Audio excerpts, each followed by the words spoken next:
look back to the UTSA game, it was a strong start on offense. You guys just weren't really able to hold on to that. This time you guys come out against Memphis, have that strong start on that first play of the offense, and then really just kept building off of it. What was the message that worked for you guys going into that game?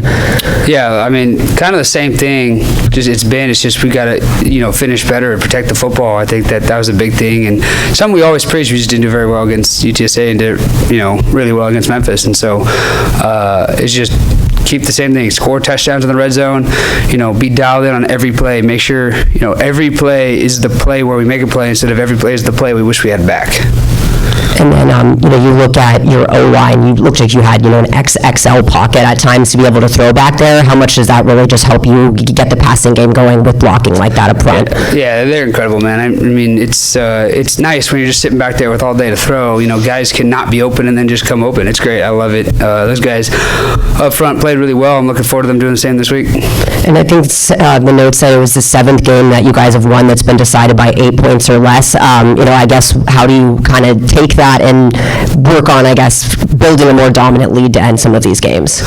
Yeah, I mean, we got to finish stronger in the fourth quarter. In the second half, just generally as an offense, we got to be better. I think we had 3 or 4 3-and-outs. Like, that's absurd. That's kind of unheard of for me. Like, that kind of offense is just not offense at all, right? I mean, so we got to be better at that. I got to be a lot better.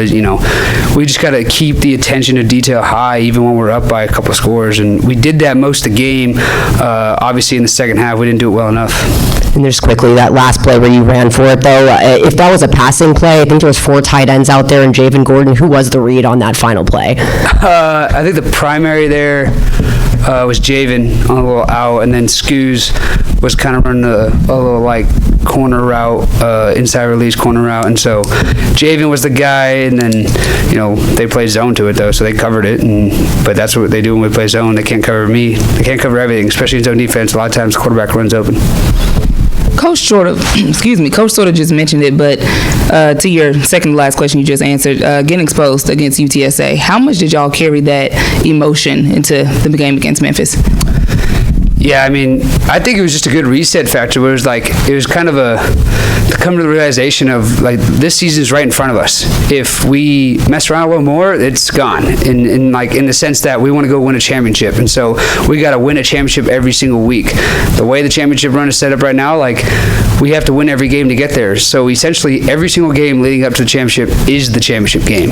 And so, because without them, there is no championship game. So that's how we have to see it, man. It's 1-0 every week. And we have to know what our goal is, and at the same time be focused on what's in front of us and be present in the week. And so that's the fun challenge that we had, and it was the realization we had midweek, man.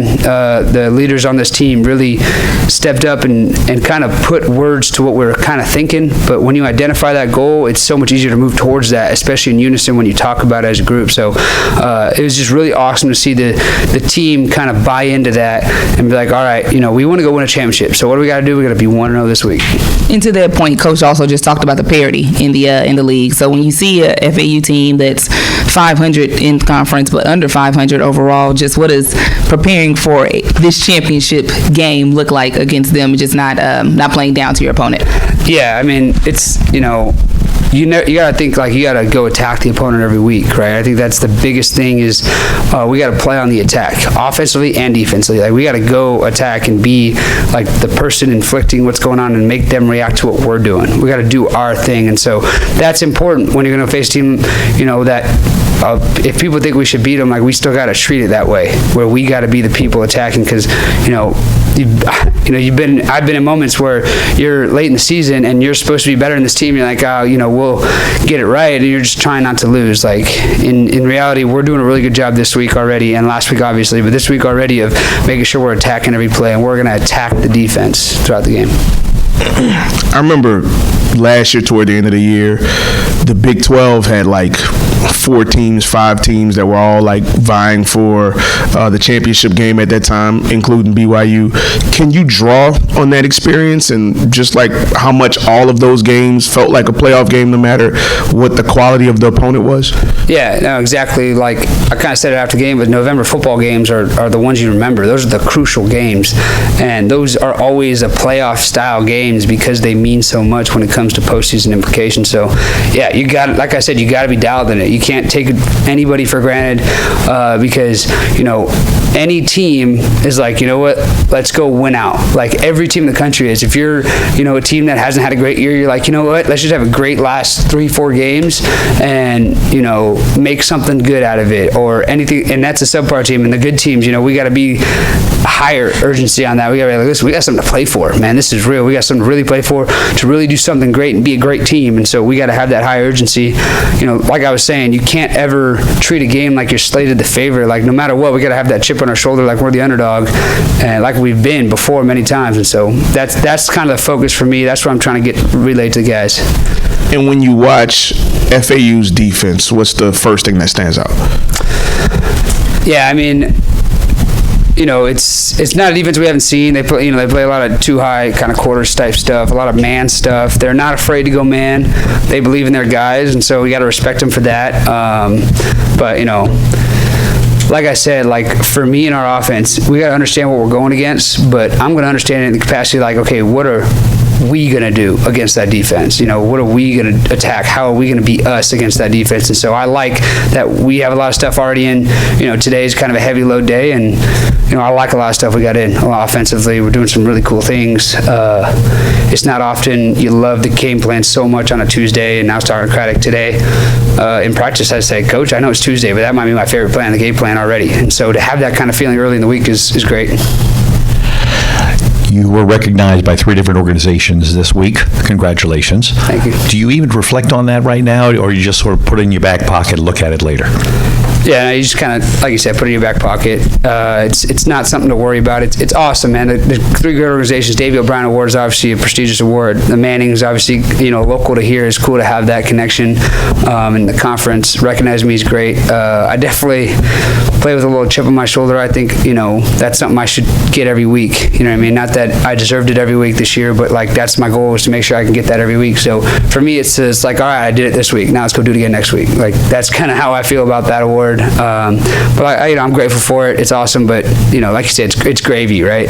It's cool, but it's really got nothing to actually do with the game, and so we got to go focus on the game this week. So this game's going to be the polar opposite of your last home game in terms of pace, because FAU runs faster than any team in the country. Army probably runs slower than any team in the history of college football. Yeah. How much do you look forward to that opportunity, because you're going to have a ton of possessions out there regardless of how the game is going? Yeah, that's going to be awesome. I'm not going to lie. I've never been part of any game where any drive had 3 TV timeouts in it. That was Army's first drive against us, a month ago, right? But yeah, that was kind of absurd. That was crazy to even be a part of. I mean, I'm sitting there, I'm just like, I feel like I had 5 different conversations with dudes on the sideline where, you're usually in games, I can't have any, right? But, we weren't on the field yet. It was their first drive of the game. We're just ready to go. All we're doing is the final checklist. We're ready to get going. So there wasn't really much else to talk about. And so I'm down there with, I think I was with Sam and Dixon Agu, and we're just like, dude, this is crazy. And they're both like, yep, we did this last year, bro. This is how it goes. And I'm like, yeah, I've never played in academy. So I'm grateful to not have to play Army again. I'm grateful we're playing a team that's going to give us the ball a lot. And, part of that is our defense is going to give us the ball a lot. And so I'm excited for that. That's the perfect segue. Just kind of seeing your defense from the sideline, seeing that pass rush, seeing the D-line mature over the season. Just how much are you impressed with that? Yeah, they're awesome. I'm happy they're not rushing me back there. That's a fact. Whenever you can say that, something good's happening on your team. I felt that way in fall camp, man, playing against them. It was like, I'm tired of playing against these guys. These guys get after the quarterback. They cover well on the back end. And so, linebacker cores as deep and solid as they come, especially in this conference. And so it's fun to watch them make plays. Cam Hamilton making plays. They said Cam Hamilton ran 20 miles an hour on one of the plays he was chasing. That guy's 295. I mean, that's absurd. I hit 20 miles an hour in the game, but I'm 100 pounds, almost 100 pounds lighter than I'm 210, and so it's 80 something pounds, and so it's crazy that they do that, and so it's fun to watch. So man, him, Harvey, Tana, Champ, all those guys, man, those guys are studs. It's fun to watch them. Sweet, thanks. Appreciate it.